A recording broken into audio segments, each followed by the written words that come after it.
Bookwork. Okay, caller. Yeah. We're at your pleasure, caller. Hi. I used to be the holder of a 215 card, and now I don't have one because I can't afford it.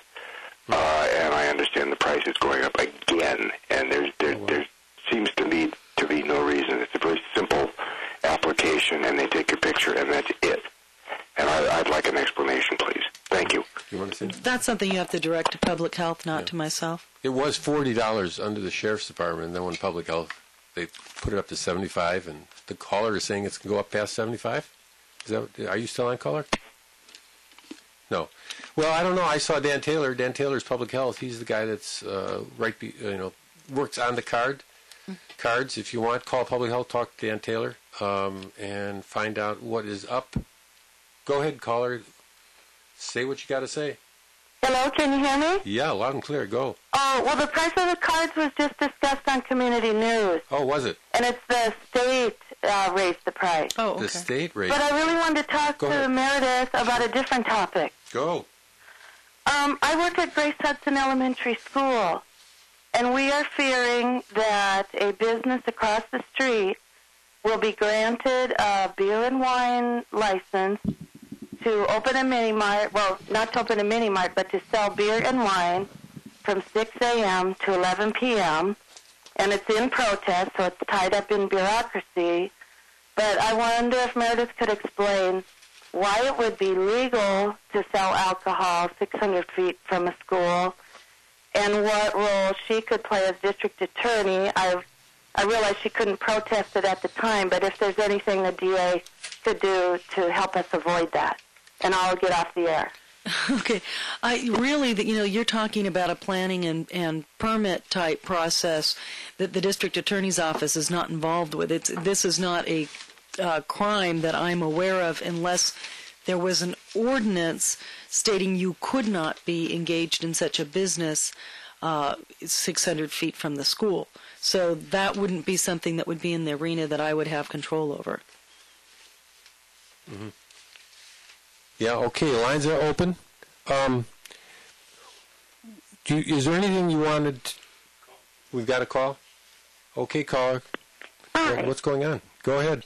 Meredith, what makes it the responsibility of a provider or a caregiver to make sure that a patient with a recommendation has not tried to utilize that recommendation elsewhere? I mean, it sounds like an impossible task. How could they possibly do that? Well, I think that you're absolutely right, so I appreciate you calling so that we can clarify this and go over it. I think really where my thinking is going is that's one of the areas that we need to find a way so that is not happening, because I think that is one of the problems, and I think I actually have to agree with you on what you're saying as far as that, but I think it would be important, to have as a caregiver a relationship, at a minimum to know who you're dealing with. In other words, I'm just looking at it in the sense of if you're looking at this as I don't know that business is the right word, but that's what our agriculture is in this county. It is a business. So I just think that that's important, that we not lose sight that there needs to be responsibility. I think that's more where I'm going. I think I have to agree with what you're putting there, that it's an impossibility. But it's not impossible to, have a relationship with and know the people that you're dealing with. And maybe I'm wrong. You can teach me. Well, again, it would get down to if the person was dragged into court and it was a legal situation, and part of the fault, that's what the question falls into. What would the lawyer need, or the person, the victim, or what would they need in terms of protection? So we're running short on time. 6:47. Yeah, we've got 3 more minutes if there's any more callers out there. Here's a quick call. Go ahead. Go ahead, listener. Happy to have your call. Yes. Go. You're echoing. Oh, I'm sorry. I want to ask if Mary Lintott knows that the marijuana card is actually a voluntary thing. You don't have to have a card to be able to perform and have marijuana if you have doctor's approval. Yes, I'm aware of that. Okay. Thank you. Because you keep talking about having a card, you're all right. If you have a card, you're all right. If you don't have to have a card, you're not all right?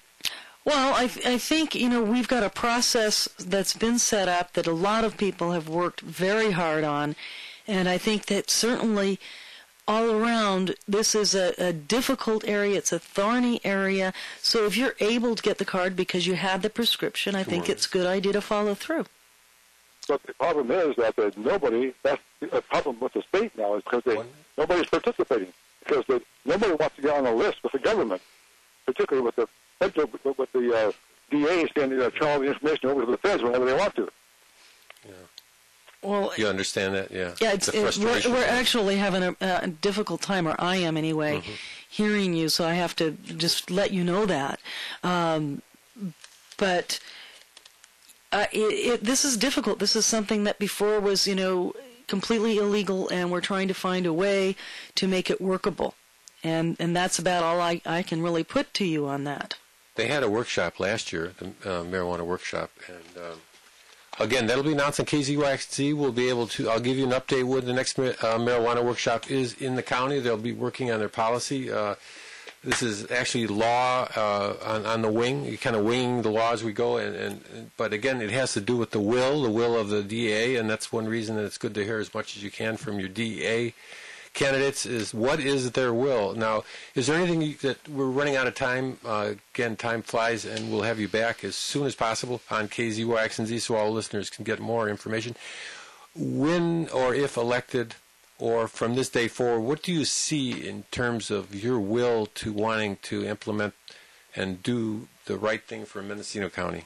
Well, I think, first of all, I want people to give me a call if they have questions or concerns. My number is 972-3260, because this has been short, and I think it's extremely important that I respond to the citizens of the county, and I want to thank all of you for all your support, and call me if you've got a question. Give that number one more time. 972-3260. Is that it on time? Okay, thank you very much, Meredith Lintott. This is Louis Bigfoot reporting with Tim Gregory and Channel 3. This will be on Channel 3 for KZYXZ Community News. Thank you.